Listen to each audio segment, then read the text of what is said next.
Welcome to Gajas kitchen. இன்றைக்கி தர்பூசணியை வச்சு நான் ஒரு கூட்டு பண்ண போகிறேங்க. என்னடா தர்பூசணியில் கூட்டான்னு நீங்கள் நினைக்கலாம்.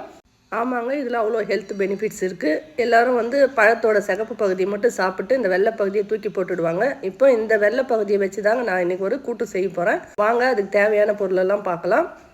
வெங்காயம், தக்காளி, பச்சை மிளகா, பூண்டு. எடுத்து வச்சுக்கிற தர்பூசணியோட வெள்ளை பகுதியை பொடியாக கட் பண்ணி எடுத்து வச்சுருக்கிறேன். ஒரு கப் பாசிப்பருப்பு கழுவி எடுத்து வச்சுருக்கேன். வாங்க எப்படி செய்யலான்றதை பார்க்கலாம். இன்றைக்கி நான் குக்கரில் தான் செய்ய போகிறேன். பாசிப்பருப்பு, தர்பூசணி, வெங்காயம், பூண்டு, பச்சை மிளகா, காயும் பருப்பும் வேகிறதுக்கு தண்ணி ஊற்றிக்கலாம். உப்பு, மஞ்சாத்தூள் போட்டு நல்லா கலக்கி விட்டுட்டு குக்கரை மூடி 3 விசில் வச்சுக்கலாங்க.